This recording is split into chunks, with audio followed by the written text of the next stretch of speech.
Hello everyone, this is Saurav here. In this video, I'm going to tell you basics about IP address version 4. At the end of this video, you'll have a brief idea about IP address. We are all familiar with the term IP address because whenever we want to connect our computer or any network devices to internet, we are always given some decimal numbers which is set in our settings, network settings, and then we connect to the internet. But what is exactly IP address? Well, IP stands for Internet Protocol. IP is a connectionless protocol which uses IP address to identify source and destination. It works in layer 3 in TCP/IP model. That could be said as a definition of IP. And in this video, I'm going to discuss these points: IP versions, and we'll focus on IP version 4 and then different classes for IPv4, Subnet Mask Default Gateway, private and public IP addresses. Well, let me go through the main part. IP versions. Initially, we have only IPv4. We didn't have any concept of IPv6, but the reason is that when the architects designed IPv4, they thought that IPv4 with having more than 4 billion IP addresses can cover all the computers on the internet with unique IP address. I mean separate IP address for different computers. But in today's world, when the internet is booming, they realized that it is not possible to cover up with total IPv4 addresses available, that is around 4.2 billion. So that is the time they designed IPv6.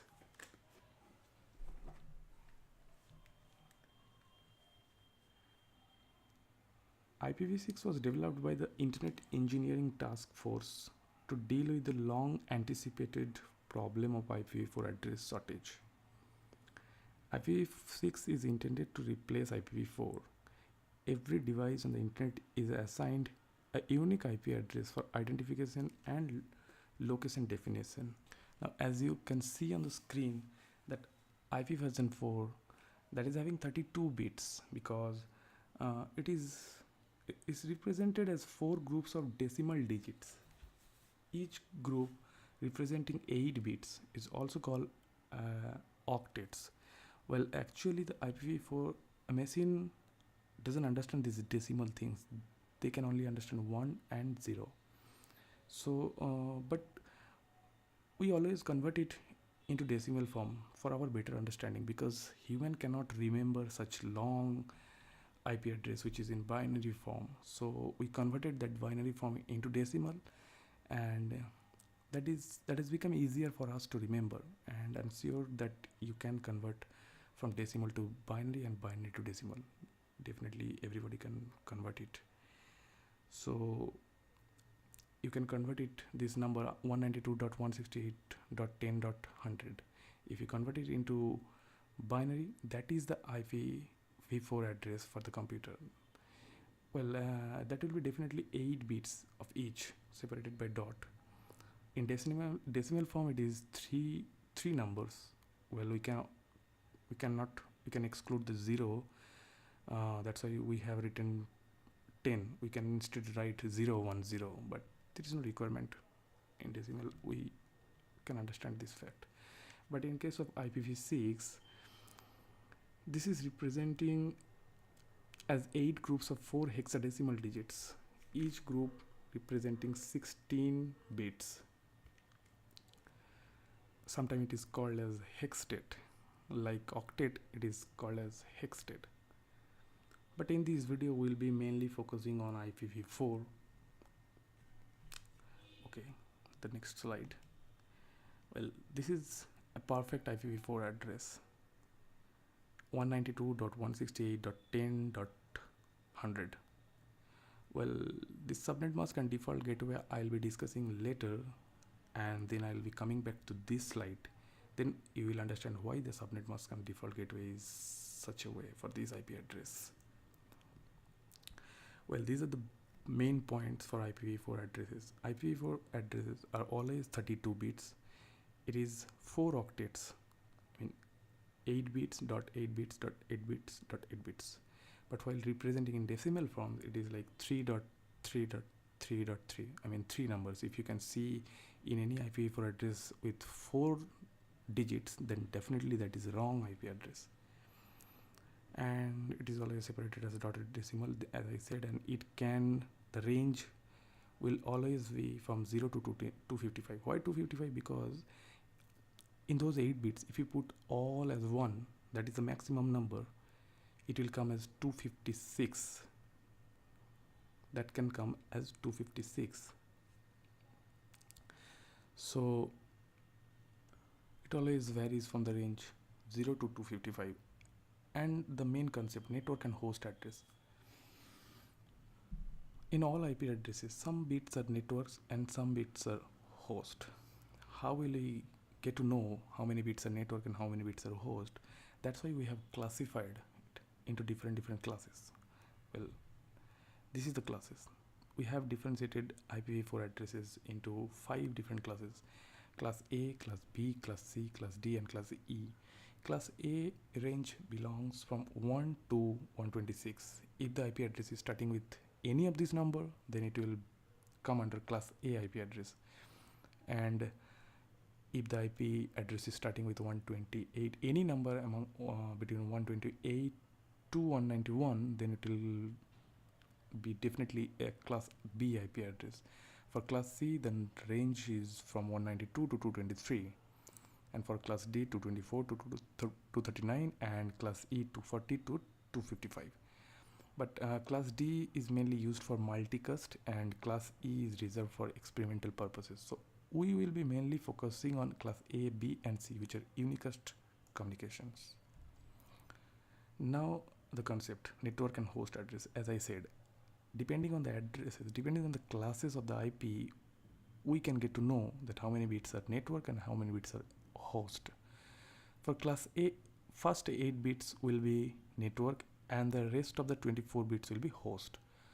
And Class B, it is divided into 16 half of, like first 16 bits will be network bits and the next 16 bits will be host bits. For Class C, 24 bits are network, first 24 bits are network, and the last 8 bits will be host address. Well, this is how we can understand the network bits and host bits in any of the IPv4 addresses. But how will you let the computer understand how many bits are networks and how many bits are host? So machine basically doesn't understand how many bits are network and how many bits are host. So that's why we came up with the idea of subnet mask. For Class A subnet mask, the subnet mask for Class A IP address will be 255.0.0.0, and I have written it already in this binary form because as the first 8 bits for Class A IP address are network, see here, Class A first 8 bits will be network, so here first 8 bits are network. That's why the machine will understand that the first 8 bits are network. So that's why it will be, if we convert it into decimal form, it will be like 250.0.0.0. For Class B, first 16 bits are network. First 16 bits are network. So first 16 bit we have represented as 1. So it will be converted into decimal. It will be like this. And for Class C, similar process. Well, next is default gateway. What is default gateway?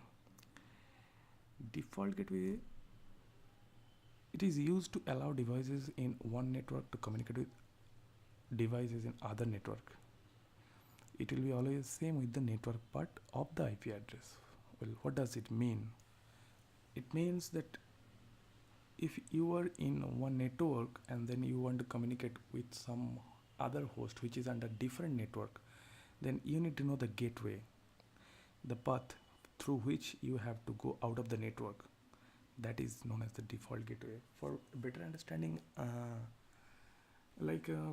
can give you an example that if you're requesting an internet web page, the request first runs through your default gateway before exiting the local network to reach the internet. So first you are connected to a local network, so first it will exit from this local network and then it will connect to the internet. The IP address and the gateway have to be in the same network.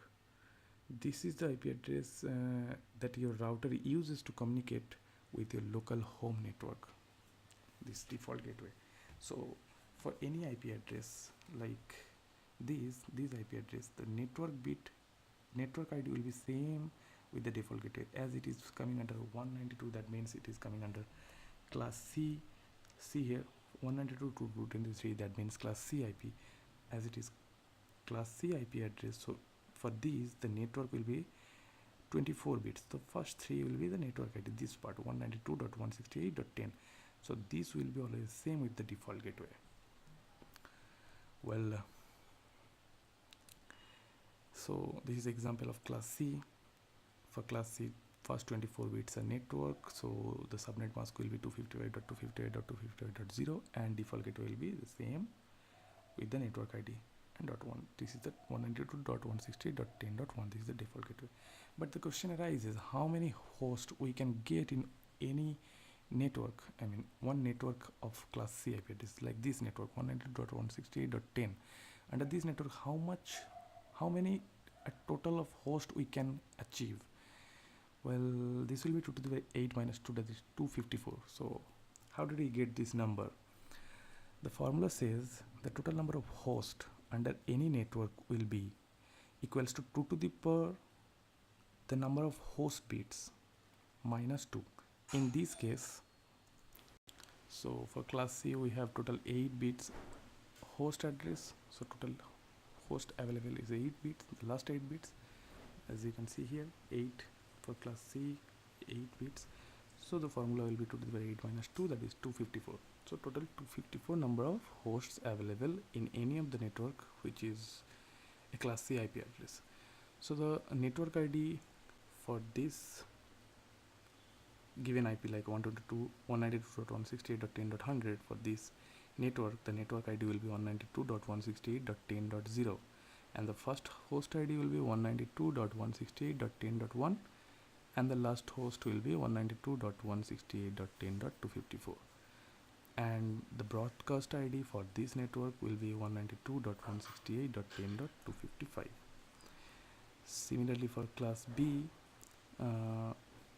here it is a given IP which is class B IP address, as it is starting with 172, which is coming in under the range of class B IP addresses, and in this case 16 bits are network and 16 bits are host. So total number of hosts available and for the same any network for class B, sorry, for this mistake it will be class B, not C, it's a typing mistake. So the total number of hosts available is 2 to the power 16 minus 2, that is 65,534, and the network ID is like the similar way. The network ID for this will be 172.168.0.0, and the first host ID will be this and last host ID will be this, and this will be the broadcast ID. Similar for class A.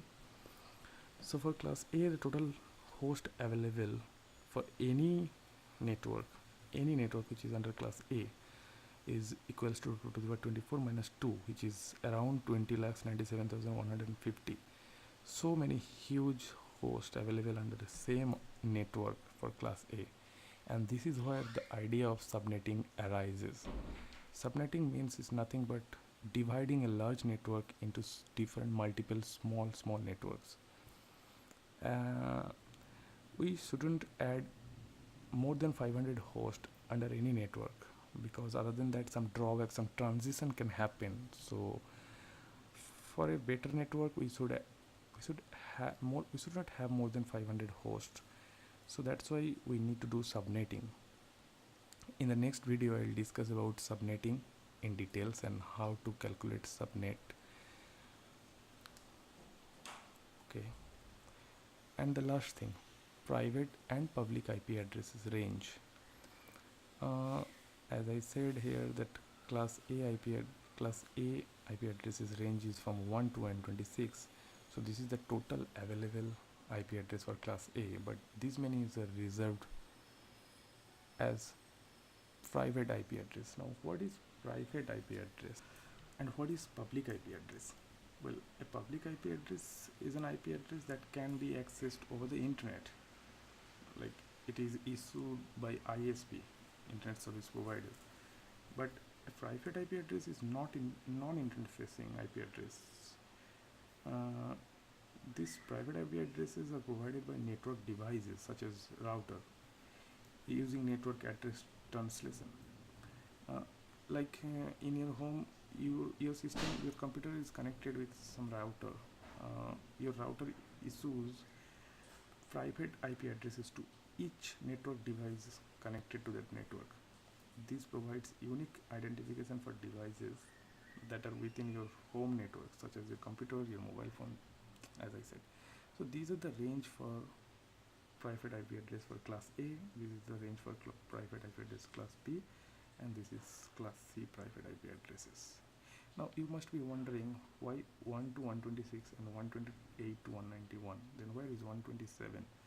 Well, this 127 is known as loopback IP addresses. It is also referred as localhost. Loopback enables a user to test one's own network to ensure the IP stack is functioning properly or not. This is a network card loopback address. And for example, for testing, you can ping from your own system. You can just open command prompt and then you can ping any IP address which is starting with 127. You can open command prompt and type ping space 127.0.0.1 for example, and you will get a reply. It sends outgoing signals back to the same computer for testing. In TCP/IP network, the loopback address is 127.0.0.1 and pinging this address will always return a reply. Well, that's all for now. Thanks for watching this video and I hope you enjoyed it. We'll see in the next video. As I said, I'll discuss some basic rules how to calculate subnetting in an easier way. Thanks once again for watching this video.